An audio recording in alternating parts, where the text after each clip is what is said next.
Good evening, नमस्कार। आप देख रहे हैं आकान खोल के। बुलेटिन की शुरुआत करने जा रहे हैं टर्की और इजराइल से जुड़ी बहुत अहम जानकारी से। जी हां, दोनों देशों ने अमेरिका के अहम सहयोगी हैं, लेकिन सीरिया के मोर्चे पर अब दोनों के रणनीतिक हित आमने सामने यानी टकराहट है।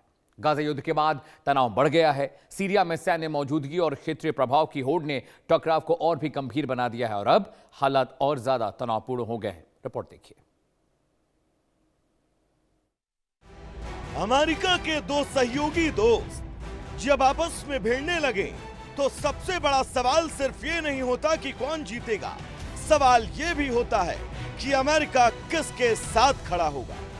हम बात कर रहे हैं इजराइल और तुर्की की, दो ऐसे देश जो लंबे वक्त से अमेरिका के रणनीतिक साझेदार बने रहे, लेकिन सीरिया के मोर्चे पर अब दोनों के हित सीधे टकरा रहे हैं।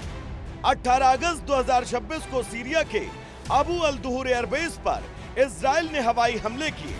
इजराइल के प्रधानमंत्री कार्यालय ने कहा कि सीरियाई प्रशासन ने तुर्की सेना को इस एयरबेस पर तैनात होने की अनुमति दी थी और इजराइल के मुताबिक ये उसकी सुरक्षा के लिए बड़ा खतरा था। यानी जिस सीरिया में तुर्की अपना प्रभाव बढ़ा रहा है, वहीं इजराइल किसी भी संभावित सैन्य खतरे को अपनी सीमा से दूर रखने की कोशिश कर रहा है। सवाल अब ये कि अगर सीरिया का ये टकराव आगे बढ़ा तो तुर्की और इजराइल के बीच सीधा युद्ध छिड़ गया तो किसकी सैन्य ताकत भारी पड़ेगी। और सबसे बड़ा सवाल, अमेरिका के दो सहयोगी आमने सामने आए तो वाशिंगटन का क्या होगा। आइए जमीन से आसमान तक, समंदर से लेकर परमाणु ताकत तक करते हैं तुर्की और इजराइल की पूरी सैन्य ताकत का मुकाबला। ग्लोबल फायर पावर 2026 के मुताबिक मिलिट्री स्ट्रेंथ की ओवरऑल रैंकिंग में तुर्की इजराइल से आगे है। तुर्की का पावर इंडेक्स स्कोर 0.1975 है, जबकि इजराइल का स्कोर 0.2707। लेकिन यहाँ एक बात समझना जरूरी है, ये रैंकिंग किसी युद्ध का नतीजा तय नहीं करती, क्योंकि असली जंग में सिर्फ सैनिकों और हथियारों की नहीं, बल्कि training, intelligence, logistics, technology, air superiority और युद्ध के मैदान की परिस्थितियां भी निर्णायक होती हैं। अगर बात मैन पावर की करें तो तुर्की को साफ बढ़त मिलती है। उसकी आबादी इजराइल से कई गुना ज्यादा है और उसके पास बड़ी सक्रिय सेना के साथ बड़ा रिजर्व फोर्स सिस्टम भी है। दूसरी तरफ इजराइल की सक्रिय सेना संख्या में छोटी है, लेकिन उसका रिजर्व सिस्टम बेहद मजबूत है। युद्ध की स्थिति में बड़ी संख्या में प्रशिक्षित रिजर्विस्ट तेजी से ड्यूटी पर वापस बुलाए जा सकते हैं।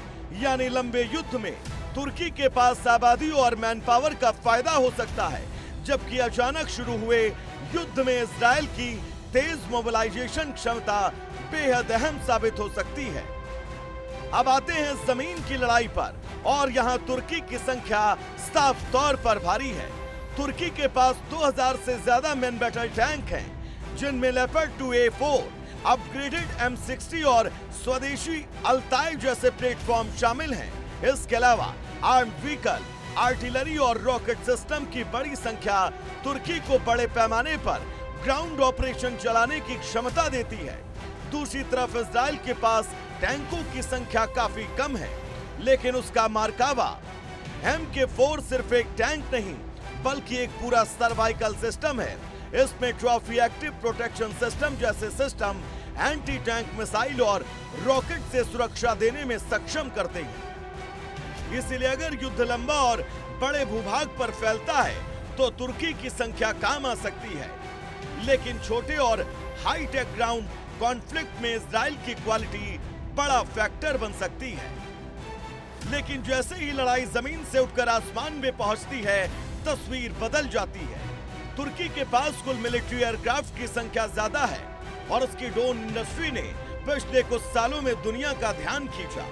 बायरक्तार TB2, ऑकिंजी और किजिल्मा जैसे सिस्टम तुर्की की UAV और UCSB क्षमता को दिखाते हैं, लेकिन इजराइल की सबसे बड़ी ताकत उसकी क्वालिटेटिव एयर पावर है। F-35I, Adil stele fighter, F-15 और F-16 के साथ इजराइल के पास एडवांस इलेक्ट्रॉनिक वॉरफेयर, इंटेलिजेंस और प्रिसीजन स्ट्राइक की क्षमता है। यानी शुरुआती एयर वॉर में इजराइल दुश्मन के रडार, एयर डिफेंस और कमांड सिस्टम को निशाना बनाकर एयर सुपीरियरिटी हासिल करने की कोशिश कर सकता है। दोनों देशों के पास एयर डिफेंस की अपनी मजबूत परतें हैं। इजराइल के पास आयरन डोम, डेविड स्लिंग और एरो जैसे अलग अलग लेयर के सिस्टम हैं, जबकि तुर्की ने हिसार और सिपर जैसे स्वदेशी एयर डिफेंस सिस्टम विकसित किए और उसके पास रूसी M400 सिस्टम भी मौजूद है। लेकिन एयर डिफेंस की असली टेस्ट तब होगा जब एक तरफ स्टेल्थ एयरक्राफ्ट और क्रूज मिसाइलें हो, दूसरी तरफ ड्रोन, बैलिस्टिक मिसाइल और इलेक्ट्रॉनिक वॉरफेयर। समंदर में तुर्की की बढ़त और साफ दिखती है। तुर्की के पास बड़ी सरफेस फ्लीट है, कई पनडुब्बियां हैं, फ्रिगेट्स और कॉर्वेट्स हैं और TCG अनालोधु जैसे बड़े एम्फीबियस अशॉल्ट शिप ने उसकी मैरिटाइम क्षमता को और बढ़ाया। तुर्की की मावी वतन यानी ब्लू होमलैंड रणनीति का फोकस भी पूर्वी भूमध्य सागर और आसपास के समुद्री इलाकों में प्रभाव बढ़ाने पर है। इजराइल की नौसेना संख्या में छोटी है, लेकिन उसकी डॉल्फिन क्लास पनडुब्बियां रणनीतिक रूप से महत्वपूर्ण हैं। इसलिए खुले समुद्र में लंबे नेवल ऑपरेशन के लिए तुर्की बेहतर स्थिति में है, जबकि इजराइल अपनी छोटी लेकिन हाई एंड नेवल फोर्स को स्ट्रेटेजिक डिफरेंस और तटीय सुरक्षा के लिए इस्तेमाल करता है। इस मुकाबले का एक और अहम पहलू है डिफेंस इंडस्ट्री। तुर्की ने पिछले एक दशक में अपनी रक्षा इंडस्ट्री को तेजी से स्वदेशी बनाया। ड्रोन से लेकर मिसाइल, टैंक से लेकर युद्धपोत और एरोस्पेस सिस्टम तक तुर्की घरेलू उत्पादन बढ़ा रहा है। इजराइल की ताकत थोड़ी अलग है, वो छोटे पैमाने पर लेकिन बेहद एडवांस सिस्टम विकसित करता है, खासकर missile defence, electronic warfare, cyber drone और इंटेलिजेंस के क्षेत्र में। यानी लंबे युद्ध में उत्पादन और रिप्लेसमेंट की क्षमता तुर्की के लिए महत्वपूर्ण हो सकती है, जबकि हाईटेक सिस्टम और प्रिसीजन वॉरफेयर इजराइल को बढ़त दे सकते हैं। और फिर आता है सबसे संवेदनशील सवाल, परमाणु क्षमता। SIPRI के आकलन के मुताबिक इजराइल के पास करीब 90 परमाणु हथियार होने का अनुमान है। तुर्की के पास अपना स्वतंत्र परमाणु हथियार भंडार नहीं है। इसका मतलब ये नहीं कि पारंपरिक युद्ध में इजराइल अपने आप जीत जाएगा, लेकिन परमाणु क्षमता किसी भी संघर्ष की स्ट्रेटेजिक कैलकुलेशन को पूरी तरह बदल देती है। यही वजह है कि तुर्की और इजराइल के बीच अगर कभी सीधा युद्ध होता है तो सबसे बड़ा खतरा सिर्फ युद्ध जीतने का नहीं, बल्कि संघर्ष के एक्सेलेरेशन का होगा। तो क्या तुर्की इजराइल को हरा सकता है और क्या इजराइल तुर्की को हरा सकता है? इसका जवाब सीधा नहीं है, क्योंकि दोनों की मिलिट्री फिलॉसफी अलग है। तुर्की संख्या, भूगोल, मैन पावर और डिफेंस प्रोडक्शन पर मजबूत है, जबकि Israel technology, intelligence, air power, precision और स्ट्रेटेजिक डिफरेंस पर। और सबसे महत्वपूर्ण, दोनों के बीच अगर जंग होती है तो जीतने वाला सिर्फ एक देश नहीं होगा, क्योंकि सीरिया से लेकर पूर्वी भूमध्य सागर तक और नाटो से लेकर वॉशिंगटन तक इसका असर पूरे इलाके की सिक्योरिटी आर्किटेक्चर पर पड़ेगा।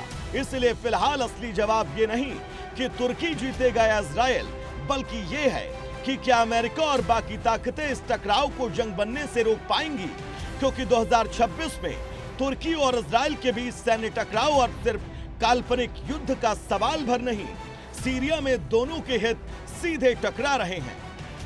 Bureau report, India news.